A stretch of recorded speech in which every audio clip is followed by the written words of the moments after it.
అనుదిన వాగ్దానం, daily promise. దేవుని నామానికి మహిమ కలుగును గాక. మన ప్రభును రక్షకుడైన యేసుక్రీస్తు వారి శుభనామంలో మీకు నా హృదయపూర్వక వందనాలు తెలియజేస్తున్నాను. ఈ దినం దేవుని వాగ్దానం, మీకు క్షేమము కలుగును. మొదటి సమూయేలు 12:14. మీరు యెహోవాయందు భయభక్తులు కలిగి ఆయన మాట విని ఆయనను సేవించి ఆయన ఆజ్ఞను భంగం చేయక మీరును మిమ్మల్ని ఏలు రాజును నీ దేవుడైన యెహోవాను అనుసరించి నా ఎడల మీకు క్షేమం కలుగును. ఆమేన్. ప్రైజ్ లార్డ్ అని సమూయేలు ప్రవక్త ఇశ్రాయేలుతోనూ సౌలు రాజుకును దేవుని మాటగా చెబుతా ఉన్నారు. Praise Lord. ప్రసంగి 8:12 దేవుని భయభక్తులు కలిగి ఆయన సన్నిధికి భయపడేవారు క్షేమంగా ఉందురు అని ప్రసంగి అయిన సొలొమోను మహారాజు చెబుతా ఉన్నాడు. యెషయా 48:18 నీవు నా ఆజ్ఞలు ఆలకింపవల్లని నేను ఎంతో కోరుచున్నాను, ఆలకించిన ఎడల నీ క్షేమము నదివలను ఉండును అని ప్రభువైన యెహోవా దేవుడే సెలవిస్తా ఉన్నారు. అపొస్తలుల కార్యం 15:28-29 విగ్రహములకు అర్పించిన వాటిని రక్తము గొంతు పిసికి చంపిన దారిని జారత్వమును విసర్జింపవలను, వీటికి దూరంగా ఉండుటకు జాగ్రత్త పడితిరా, అది మీకు మేలు, మీకు క్షేమం కలుగును అని అంత్యోక్యలో ఉండే సంఘానికి అపొస్తలులు పెద్దలు లేఖ రాసి యోధాతోను శీలతోను పంపుతూ తెలియజేస్తా ఉన్నారు. కీర్తన 37:11 దీనులైన వారు భూమిని స్వతంత్రించుకుని బహుక్షేమం కలిగి సుఖించేదరని దావీదు భక్తులు సెలవిస్తా ఉన్నాడు. కీర్తన 116:1. అలాగే 1-7 చూస్తే నీ శ్రమల్లో, దుఃఖాల్లో, వేదనలో, మరణ బంధకాల్లో మరి యెహోవా వారి మొర్ర వారి ప్రార్థనలు ఆలకించి వారికి క్షేమాన్ని విస్తరింపచే దేవుడై ఉన్నాడు. అలాగే ద్వితీయోపదేశకాండం 5:16 నీ తల్లిని తండ్రిని సన్మానించినట్లయితే నీవు దీర్ఘాయుష్మంతుడవై నీకు క్షేమం కలిగించేవాడు మన దేవుడు. Praise lord. ఎస్తేరు గ్రంథం 4:15-17 చూస్తే మరి ఎస్తేరు తన ఉపవాస ప్రార్థనలు సమర్పణతోనూ పూరితంగా తీసుకున్న నిర్ణయాన్ని నెరవేర్చిన విధానం బట్టి 8:16 చెప్పబడినట్లుగా తన జనాంగం అంతటికి క్షేమమును, ఆనందమును, సంతుష్టియు, ఘనతయు కలుగుటకు కారణమైంది.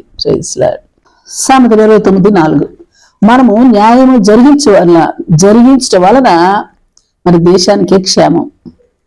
కీర్తన 122:6-7 యెరూషలేము క్షేమం కొరకు ప్రార్థిస్తే మన నగర్లో క్షేమము కలుగుతుంది అని దావీదు మహారాజు జ్ఞాపకం చేస్తా ఉన్నాడు.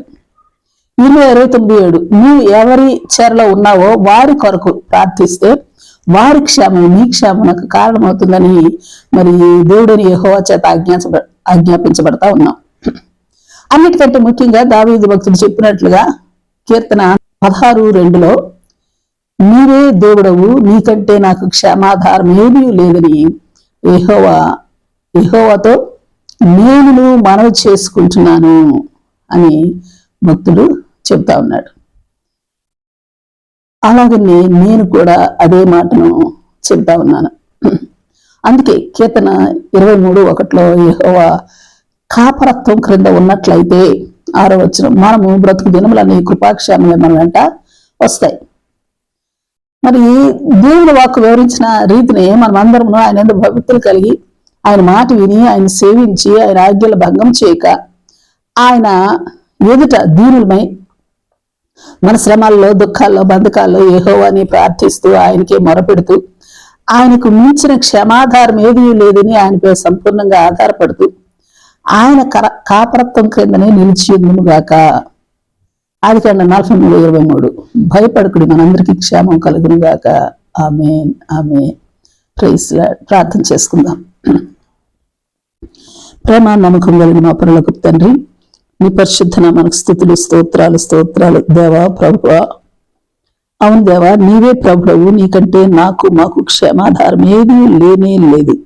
సర్వకాల సర్వావస్థలందును మాకు క్షేమమా, దీవెన, ఆశీర్వాదమా, ఆనందమా, విడుదల, విమోచన ఏది కావాలన్నా ఒక్క మాట, అప్పుడు ఇప్పుడు ఇదే మాట, నీ భయభక్తులు నిలిపి నీ మాటను విని నిన్నే సేవిస్తూ నీ ఆజ్ఞను భంగం చేయక నిన్నే అనుసరించినట్లయినా నీ నుండి సమస్తము గలుగుతున్న నీ మాటను బట్టి కలుగుదుమన్న నీ మాటను బట్టి నీకు కోట్లాది స్థుతులు, స్తోత్రాలు స్తోత్రాలు స్తోత్రాలు.